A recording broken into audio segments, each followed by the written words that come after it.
Hello everyone and welcome to this video. Today is going to be a general graphing review. We're going to be going over slope and equations of lines as the title suggests. Now in the book we're actually going backwards a little bit. This is section 3.3 and 3.4 in the textbook.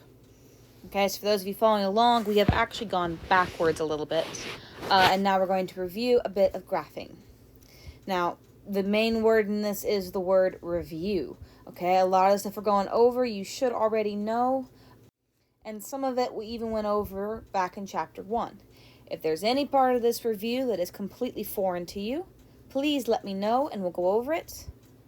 But other than that, let's go ahead and get started.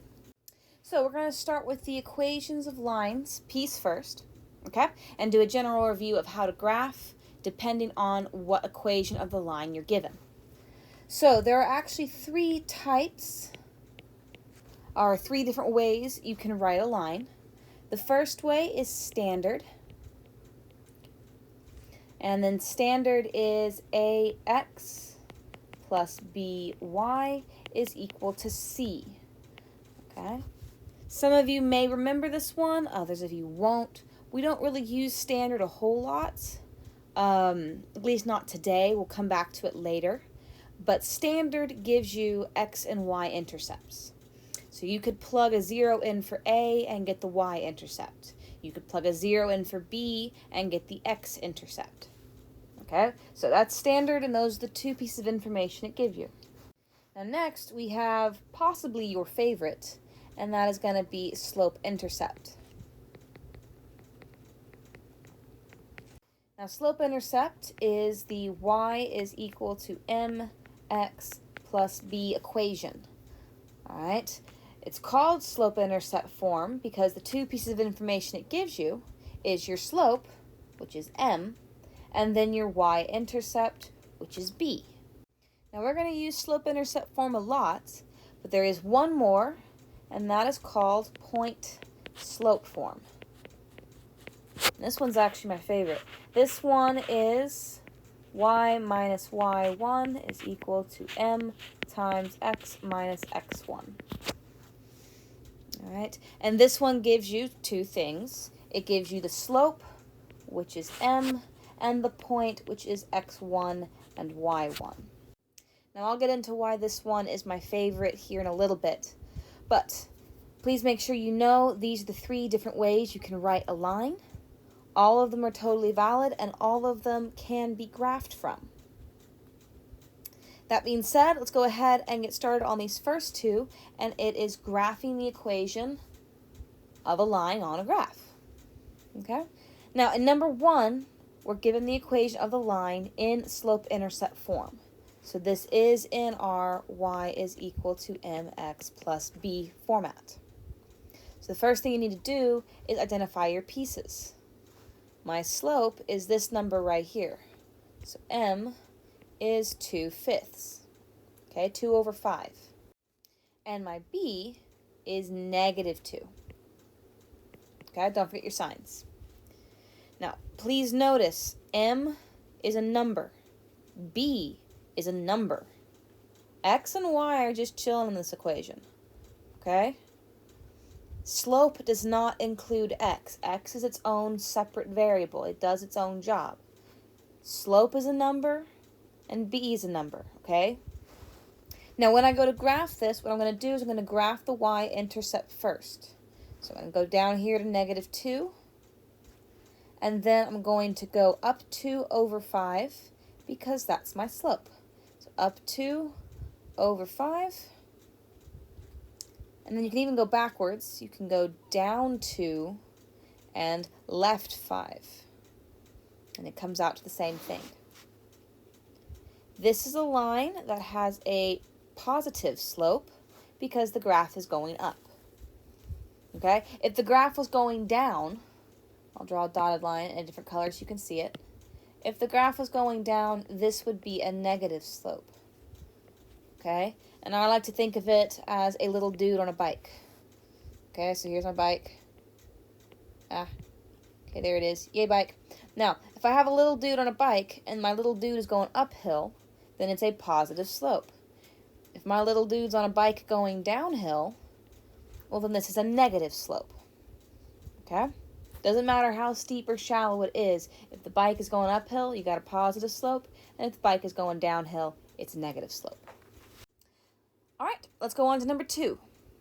Now, number 2, we have the equation x is equal to 2. Now, this equation, even though it looks different, is still an equation. Okay, don't get thrown off by the fact that there's no y in this equation. That's all right. What this is saying is that everywhere on the graph, x has to equal 2. Doesn't matter what y value you have, x has got to equal 2 the whole time. And what this comes out to be, let me change colors. So x is 2 right here, and this graph ends up being a vertical line. Because everywhere you go on this graph, x is still 2. Now, a different type of equation that you may see would be the equation of y is equals to. Okay, so if I were to have the equation y is equal to -3, then the same logic applies. Everywhere on my graph, y needs to equal 3. So if x is equal to 2 is a vertical line, then y is equal to -3 is a horizontal line. Because everywhere on this graph, my y is equal to -3. Okay? Now, when you get to these two types of graphs, the questions of slope, it gets interesting. Again, I'm going to do my little dude on a bike test. So, starting with the y is equal to 3, here's my bike. Alright, if my bike is just chilling on a street somewhere, okay, it's not going up or down, then m is 0. The slope of this graph right here, y is equal to -3, is 0 because my bike is not going uphill or downhill, it's just chilling. However, when I get to x is equal to 2, if my little bike, my little dude, is falling off a cliff and dying because he ran out of road, then in this instance, the slope is undefined. Okay, because there's nothing more for the bike to do. He fell. And so in this case, m is undefined. Okay? Now, it's really important you remember these slope words. So we've got a positive slope, a negative slope, a 0 slope, and an undefined slope. Okay, it's really important that you're able to recognize what graphs have what slopes, even if all you have is the equation. Okay, so I can tell just by looking at the equation which of my 4 slopes I have. If I'm given an equation in slope-intercept form, well then I'm given the slope, and I can just look straight at it. 2/5, that is a positive slope there. Okay, if I were to write another one down, and I were to have y is equal to -3x plus 2, okay, I can see my slope. Slope is -3. -3, that means my slope is a negative slope. And then over here, number 2, if I'm given an x equals equation, well then I know I have an undefined slope because that's what the x equals graph does. If I'm given y is equal to something, then I know I have a 0 slope because it's just y is equals to. Okay, so if you did not know this or if you forgot what all of these slope words mean, please include this in your notes. It's going to be really important. Because now that we've gone over graphing, we're going to go over slope and how to find it. All right, so we're going to spend these next 2 problems and we're going to find the slope of the graph and then we're going to write our equations. Okay, so you can read the instructions without me reading them to you, so I'm just going to go ahead and get started. Now the way we're going to do this is I'm going to talk you through the odds and then you're going to do the evens. The video will pause and then you'll see the answer. Okay, so really focus on the odd examples, and that's where I want you to copy these down in your notes. And then when the video pauses, or you can pause the video, try to do the even ones on your own, and then just compare answers with me. Let's get started. So when you're looking for slope, there is an equation. Remember, slope is rise over run. All right, or the change in y over the change in x. That little triangle symbol is called a delta. It's a Greek letter, and it represents change, or the difference. So the equation that you're probably used to seeing is y1 minus y2 over x1 minus x2. Okay? Rise over run. Change in y's over change in x. Please make sure your y's and your x's are stacked. So I have y1 is over x1 and y2 is over x2. If you flip your points around, you're not going to get the right answer. Now, whenever I'm doing my problems, I like to label my points. It just takes out a margin of error. All right, I don't have to risk plugging in the wrong number in the wrong spot. And now that I have my points labeled, I'm going to go ahead and I'm going to plug it all into my equation. So I have 6 minus a negative 9, and then I have 3 minus a negative 4. Quick double check to make sure everything's in the right spot, and it is. So let's go ahead and solve. Now, minus a negative number, that's going to end up being a positive. So I have 6 plus 9, and then 3 plus 4. This is going to give me 15 over 7. All right? And neither one of those numbers simplifies any further, so this is my slope. Okay? The video is going to pause. Go ahead and do number 4. And here's your answer. All right, now that we've reviewed how to find the slope, let's go ahead and practice writing the equations. So for number 5 and 6, we're going to write the equation in slope-intercept form of the line through the given points. Now this is when my favorite form of the line, point-slope form, comes into play. So as a reminder, for those who didn't write it down at the beginning, point-slope form, point-slope form is y minus y1 is equal to m times x minus x1. Okay, I'm going to hear you through the camera, but Ms. Stockton, it needs to be in slope-intercept form. Don't worry, we'll get there.